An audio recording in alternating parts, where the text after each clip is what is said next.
Mau nanya nih Ustadz, bagaimana sih Ustadz cara memilih seorang dai atau guru yang bisa dijadikan sumber ilmu? Karena sekarang banyak banget nih dai-dai bermunculan, bahkan seperti selebriti sekarang. Ustadz banyak banget nih. Ya, sebetulnya kalau kita melihat dalil dari Al-Quran, hadis, dan perkataan para ulama, sudah dijelaskan apa sih tips yang harus kita jadikan sebagai pegangan di dalam memilih guru, mengambil ilmu.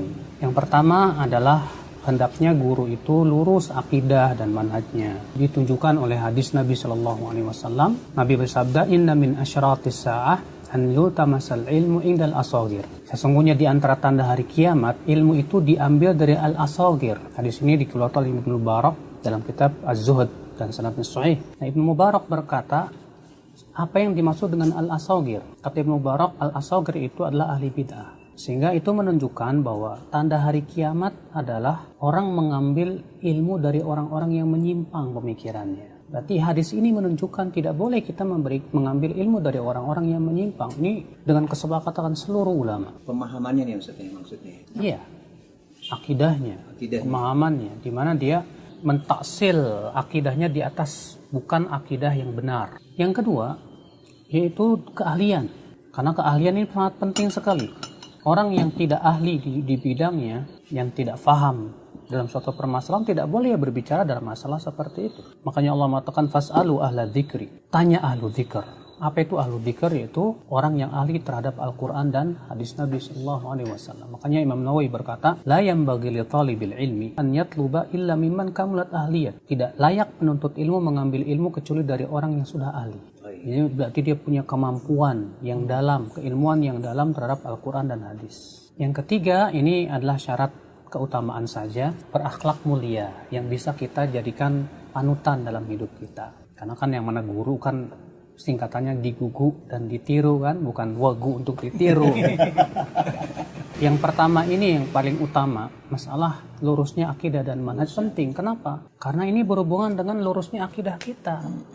Kalau kita salah dalam berguru, kita bisa menyimpang nantinya. Maka kalau kita lihat ya, buah itu jatuh tidak jauh dari pohonnya kan. Kalau gurunya menyimpang ya muridnya biasanya begitu. Berantakan udah semuanya. Kecuali kalau buahnya jatuh kena truk dibawa ke Lampung gitu kan. Bisa. Iya. Makanya Ibnu Umar berkata, dinak, agamamu jagalah, agamamu jaga. Fa innama huwa damuka wa lahmuk. Kenapa? Karena agamamu adalah darah dagingmu. Ya khudh 'anil ladina istaqamu. Ambil dari orang yang istiqamah dan jangan kamu ambil dari orang yang menyimpang. Kalau anak mah ambil yang baiknya, buang yang buruknya aja. Nah, yang kayak begini ini nih, asal-asalan nih, hampir semua umumnya seperti ini nih, yang comot-comot aja itu gimana Ustaz? Kalau ente bilang ambil baiknya, buang buruknya, sekarang ente punya ilmu nggak untuk membedakan baik dan buruk? Nggak punya kan? Sekarang kalau misalnya semua orang berkata yang penting ambil baiknya, buruknya buang. Keilmuan dia sudah sampai mana sehingga dia bisa membedakan itu baik dan buruk. Perkataan seperti ini bisa diucapkan kalau ente ilmu ini sudah luar biasa. Tapi kalau ilmu masih Masya Allah ya, sedikit ilmunya, kita juga belum bisa membedakan mana hak, mana batil, ini benar, ini salah. Bagaimana kita akan bisa membedakan? Kalau mengenai ada asar mengatakan unzur makola wala tanzur mantola. Lihat apa yang diucapkan, jangan lihat siapa yang mengucapkan. Itu gimana mengenai asar itu Ustaz? Ya memang betul ada asar yang mengatakan demikian. Tapi asar itu tidak secara mutlak bisa difahami demikian. Kenapa? Karena ada juga asar yang lain yang bertabrakan dengan itu. Seperti misalnya Muhammad bin Sirin berkata, Inna hadal ilma dinun. Ilmu ini adalah agama. Fanzuru amman ta'khuduna dinakum. Lihat oleh kalian dari siapa kalian mengambil ilmu agama kalian. Lihat, terus apa bertabrakan? Tidak bertabrakan. Kalau kita perhatikan ya, saya berikan contoh sebuah kisah di zaman Rasulullah SAW. Abu Hurairah ditugaskan oleh Rasulullah SAW untuk menjaga zakat fitr, makanan zakat fitr. 3 malam berturut-turut datang maling dan itu ditangkap oleh Abu Hurairah. Kemudian di malam yang ketiga Abu Hurairah tidak lepaskannya. Tapi apa kata si maling ini? Maukah aku ajarkan kepada engkau ya Abu Hurairah, kalau kamu baca sebuah bacaan ini sebelum tidur, kamu akan dilindungi dari setan sampai pagi. Apa itu?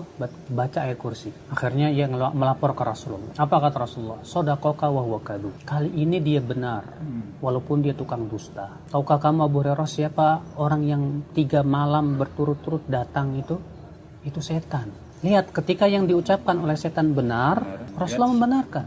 Tapi apakah Rasulullah berkata kepada Abu Hurairah, udah kamu belajar sama setan sono? Oh, itu maksudnya Ustaz. Nah, itu akhi. Jadi kalau misalnya ada orang yang mengucapkan kata-kata dan kita tahu itu benar, naam, kita terima siapapun yang mengucapkan. Hatta iblis pun, kalau ada maling ngomong ke kita misalnya, kamu jangan jadi maling ya kayak saya.